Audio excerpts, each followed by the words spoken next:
నేను ఈ రాజకీయాలకు వచ్చినదే పేదల పక్షాన నిలబడాలి, వారికి మనము దారి చూపించాలని. సో నేను వారు మధ్యాహ్నం నన్ను ఒక ప్రశ్న అడిగారు.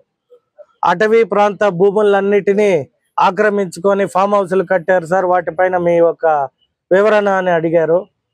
నేను ఇంకా క్లారిటీ తీసుకుంటున్నా. ఇవాళ మీ అందరి సమక్షంలో చెప్తున్నాం, ప్రజల సొత్తుని ఏ ఒక్క నాయకుడు దోచుకున్నా వదిలిపెట్టే క్వశ్చనే లేదు. అది ఈ వ్యక్తి, ఆ వ్యక్తి, లేదా ఫలానా వ్యక్తి అని.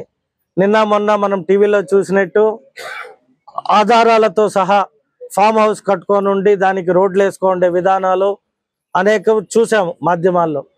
సో ఈ సందర్భంగా నేనేం చెప్తానంటే, ప్రజల సొత్తుని ప్రజలకు కాపాడి ప్రజలకు ఇవ్వడమే తెలుగుదేశం పార్టీ నాయకులు కానీ పరిపాలన కానీ.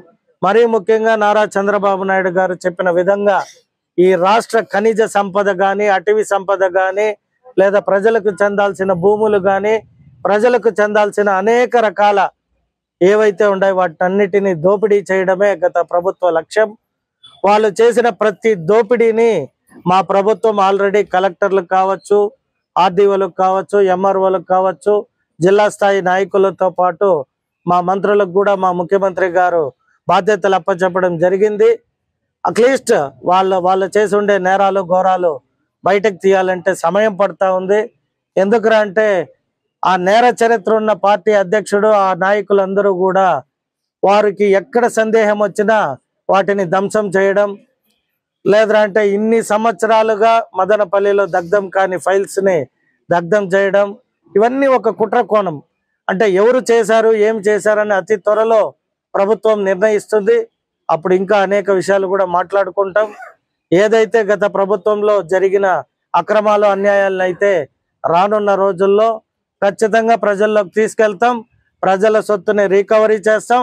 ప్రజలకు చెందాల్సినది ప్రతిదీ ప్రజలకు ఇచ్చే బాధ్యత మా ముఖ్యమంత్రి గారితో పాటు మేము కూడా స్థానికంగా నాయకులు, మా మంత్రులు, అలాగే ప్రజలు కూడా చైతన్యం వచ్చింది. ప్రజలు కూడా తిరగబడి వారి ఆస్తులని వారికి అప్పచెప్పేదాకా మా ప్రభుత్వం మేము నిద్రపోయే క్వశ్చన్నే ఉండదు. మీకు కూడా ఎవరికైతే నిర్భయంగా మీ ఆస్తులను ఎవరు దోచుకున్నారో వారు బయటకు వచ్చి మాకు ఇలా జరిగింది అని చెప్పినప్పుడు మాత్రమే ప్రభుత్వం కూడా ఏదైనా చర్యలు తీసుకోవడానికి ముందుకు వస్తుంది. కాబట్టి గత ప్రభుత్వంలో అన్యాయం జరిగిన ఏ ఒక్క ఎస్సీ, బీసీ, మైనారిటీ ఎవరైనా కావచ్చు, మీ అందరూ నిర్భయంగా వచ్చి అర్జీ రూపంలో కలెక్టర్ గారికి కావచ్చు, మాకు కావచ్చు, మీరు ఇస్తే మేము వాటిపైన ఖచ్చితంగా స్పందిస్తామని తెలియజేసుకుంటూ సెలవు తీసుకుంటాం. ఎవరు?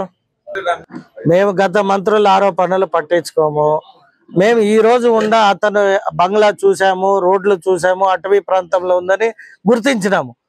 ఏదైనా ఒక క్లారిటీ ఉన్న వాటిపైన మాట్లాడతామే కానీ గాలి మాటలో గాలి వార్తలకు మేము స్పందించలేము కదా. ఇప్పుడు పలానా నేరం చేసినావు అంటే దానికి ఆధారం ఉంటే నేరగాడు అంటాం. ఇప్పుడు చంద్రబాబు నాయుడు ఆడుంది, ఈడుంది అంటే అవి ఆరోపణలే కదా, మీకే అర్థమే. ఇప్పుడు ఏదైనా ఉంటే గత ప్రభుత్వంలో ఉండింది వారు మంత్రే కదా, ఇవాళ చెప్పకపోతే మరి ఆ రోజు ఏం చేస్తున్నారు అంటే పనికిమాలిన ఆరోపణలు చేయడానికి ముందు ఉంటారు. వారిని ఫస్ట్ వారిది కాదు, మేము చేయలేదు అని నిరూపించుకున్నాక ఇంకొకరి పైన ఆరోపణ చేయాలి.